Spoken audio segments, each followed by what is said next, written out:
Nestled in the heart of Omaha, Lauritzen Gardens is waiting for you. So come learn, explore, and appreciate nature through the seasons. Omaha's Botanical Center is a huge collection of living plants and all the life surrounding them. On 100 acres, you'll find over a dozen gardens, numerous water features, and miles of walking trails.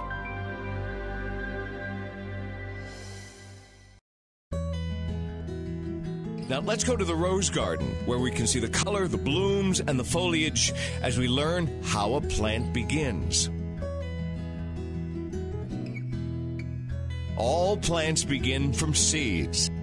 As they grow, buds emerge, which will open up into flowers and then bear seeds to be dispersed to grow and flower again. You know, there are helpful insects that our gardens cannot do without. Butterflies pollinate flowers and add color and delight to our gardens.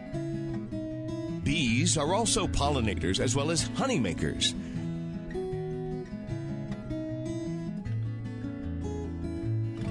Below ground, we look for earthworms to aerate the soil, which keeps our plants healthy and strong.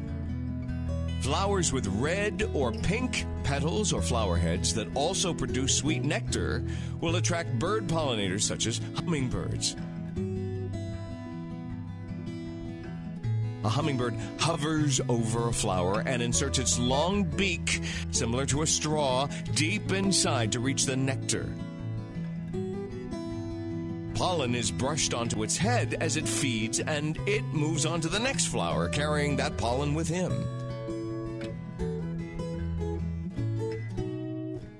Pollen grains have to travel from the anthers to the stigma of a plant in order for fertilization to occur, thus producing seeds. At the end of the plant's blooming period, its seeds will be dispersed in a variety of ways.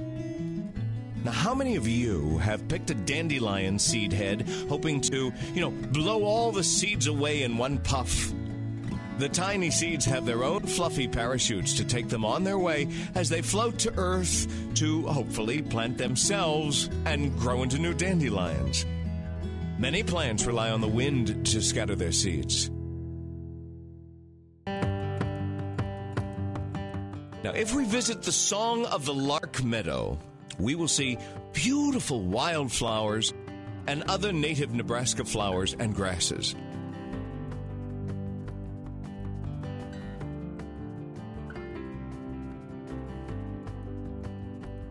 The meadow flourishes because of birds such as finches, cardinals, larks, thrushes, and sparrows, who are all partners in seed dispersal. The plants, in turn, provide food and shelter for them, as well as for other critters visiting the meadow and prairie, such as butterflies, bees, grasshoppers, dragonflies, ants, and wasps. Okay, let's head out to the children's garden and talk about planting flowers. Most flowers that you plant in the spring are called annuals. They are plants that live only one summer. Marigolds, snapdragons, zinnias, and sunflowers are annuals. In the summer, their flowers grow and make seeds, and then in the fall, the plants die. You will need to save or collect their seeds or buy new seeds to plant again in the spring. Lauritzen Gardens has a tremendous number of green foliage and flowering plants that are called perennials. You plant them once, and you leave them in the ground to bloom and grow each year.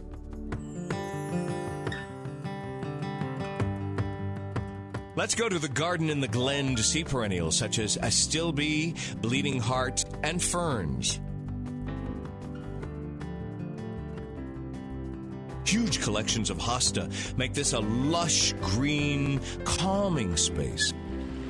There's a quiet stream with pools and small waterfalls there.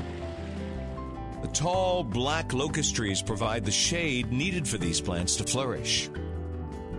In April, you'll want to go on the spring flowering walk to see thousands of flowering bulbs. It's another type of perennial.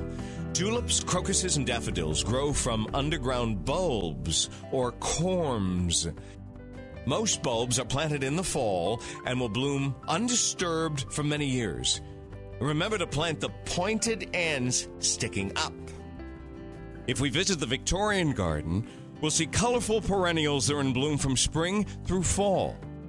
Yellow coreopsis, pink asters, purple liatris, red penstemon, and blue veronica give us a rainbow of colors to enjoy. Not far from the Victorian Garden, we can walk by the Woodland Waterfall. Now notice the enormous blocks of limestone that are holding up the lush soil and the woods above. The garden design prevents erosion.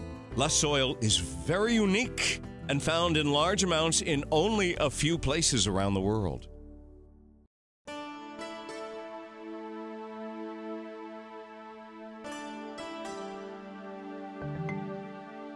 Can a botanical garden also embody friendship, imagination, and creativity?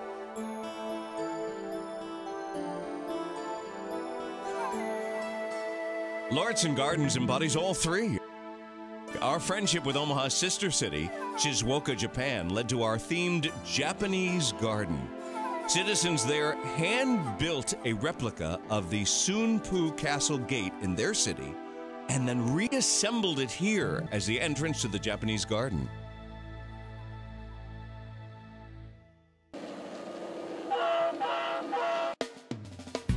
Can you imagine a railroad garden? Just beyond the garden in the Glen, you can see the most amazing miniature world of railroad trains traveling amongst Omaha's historic buildings through scaled miniature plantings and water features. You'll recognize places you've been to, and the Union Pacific Railroad's bright yellow engines that are so famous.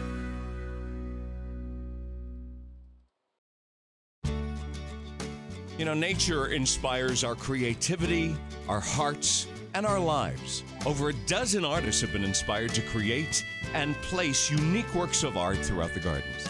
See if you can spot Baby Jack, the bronze bunny in the festival garden, the huge ceramic dango in the tree peony garden, and the sandhill cranes sculpture as you pass the pond in the arboretum. Lauritzen Gardens, Omaha's Botanical Center, is open 362 days of the year and is eagerly awaiting your arrival. So come and learn about the wonderful world of plants and the beautiful balance of nature that is almost in your own backyard.